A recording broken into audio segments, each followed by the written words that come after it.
Boxing King Media. Delighted to be joined by Dennis McCann a day after your fight got announced. But I'm going to jump onto your fight in a minute, Dennis. We're here for your stablemate, Josh Taylor, here to try and trying not to word it. I was going to say the word revenge, but it's not revenge. Trying to probably redeem himself. Is that a fair word? Yeah, that's a fair word. Even though he won the last fight, which was a great fight, very close fight, he's been looking great in training camp and that. So I'm really looking forward to this performance he's going to put on. Obviously, you want to be part of the first training camp. You know, what's it like being for you? Like I want to call you a young fight, even though you've done quite a bit, but training alongside somebody like Josh, who has been an undisputed world champion. It's unbelievable what great experience it is for me, you know what I mean? But I've done about probably 40, 50 rounds with him in his camp for this fight in the beginning.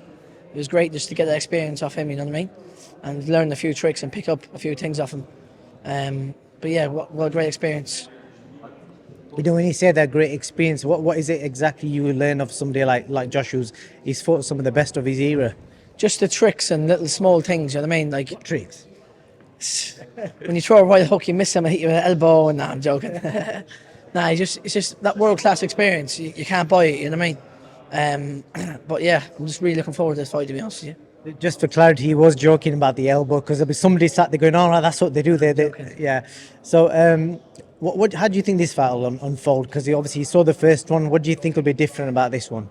I just think he's in the best shape he's ever was in. He looks solid. He's been training very, very hard, and just had an off night, and it can happen to anyone. I think both of them never had a great night, really, if you ask me. But I think probably this will be you'll see the old Josh Taylor. I'm really looking forward to it. You think he goes to points, or is there a stoppage in this fight? Josh punches very, very hard, very, very hard. He doesn't look up, but he does. Believe me, he does. But then again, I just don't, if he lands on him, he will take him out. He has that power, definitely. And I've got to obviously talk about your fight got announced yesterday. You're going to rematch Baluta, and I said to you before off camera, I respect you for that, because a lot of fighters this early in their career don't need to take fights like that again, especially after the first one. So why are you taking the fight again? Because it was a good fight, really. I was winning the fight until the head clash, you know what I mean? I never had a cut man in my corner and stuff, so I was up on the scorecard about 3 rounds in the fight, really, going into it. But when the headbutt happened, it changed the fight, you know what I mean? I've got the beatings of them all day long. It was about, how long ago was that? A year ago, just over a year ago. About a year ago. So I'm a different guy now. I'm 23 years of age. I'm a fully developed man now.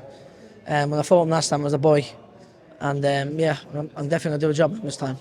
What did you take away from that? Because from what I can remember, that's the first time I've ever seen you in a fight even get buzzed or anything like that. How was that experience? Because sometimes it's like, you know, it can affect your ego and things like that, to know that that's the first time someone's actually touched me like that.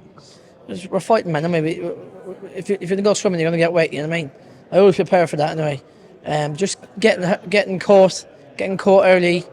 The heat of the venue, that was a cracker, to be fair with you. 17.5-foot ring, like all the things there makes a difference. I've got a big normal size arena, normal big size ring. I'll do a big number of them this time. I'm going to shock a lot of people. It's worth you mention that, because a lot of people don't realise your call when it's hot, it's unbearable. It's like fighting in a sauna, and it literally is. People who are just the hottest day of the year in England, the same day, the hottest day of the year. Just for context, people that were just sat in the crowd were sweating watching it. So you guys are moving about, doing whatever. Definitely. But listen, there's no excuses at all. The venue was just ridiculously hot. There was footprints of sweat in the ring, literally footprints on my feet with sweat after 2 rounds. I was in the changing rooms for 3 hours, sweating to pieces. But listen, it's not an excuse. And this time here, I'm very, very, very confident. I'm going to take him out this time. You're going from the Yo call to Yo 2, so air condition. So let's see what happens. But you're saying you're going to stop him this time? I'm going to take him out. I'm telling you. Watch. I'm a different guy, different beast. Got a new team, new management team. The world's my oyster at the moment. I don't think anyone stopped him before, have they? No. I'm going to be the first to take him out this time. It's a big statement, that. Another fight around your sort of weight, Shabazz Massud, Liam Davis, got announced yesterday. I just want to get your opinion and prediction on that, because I don't think many people saw that fight coming. Yeah, I knew the fight was going to happen for a while now. I favour Davis, really, to be fair with you. Shabazz's few performances last weren't the best, but listen, he's a very good fighter. I'm fair play to him.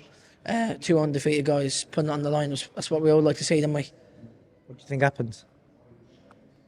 I'll favour Davis. I do favour Davis. But then again, you just don't know, do you? Shabazz is a good fighter, so I'm going to sit in the fence. I respect him for taking that step up. And also, I want to speak to you about Tyson Fury. You would have watched the fight. What did you make of the occasion and all the stuff that's come after it?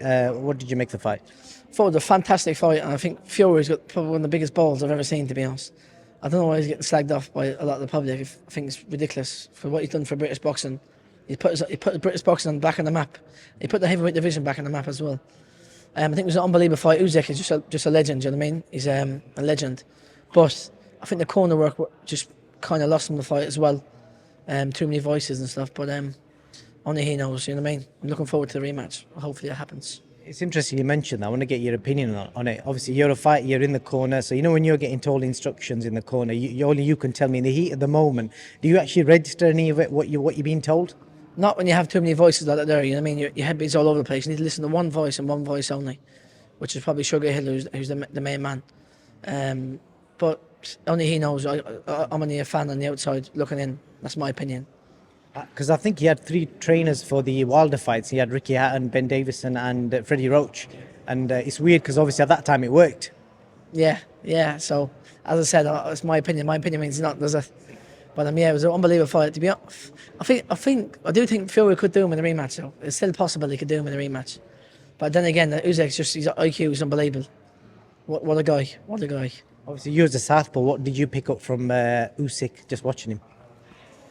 I think after Fury was throwing, I thought he was having a big presence. Like as he was walking forward, he weren't running away. You know what I mean?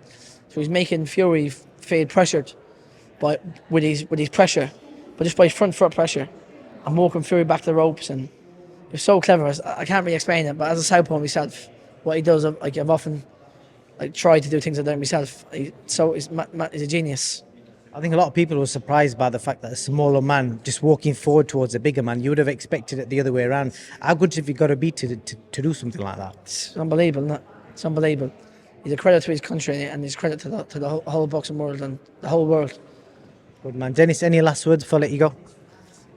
No last words. Tune in July 27th. Say the Menace. I'm going to smash up London Palooza. He's getting it this time. Trust me. All the best, Dennis. Thank you.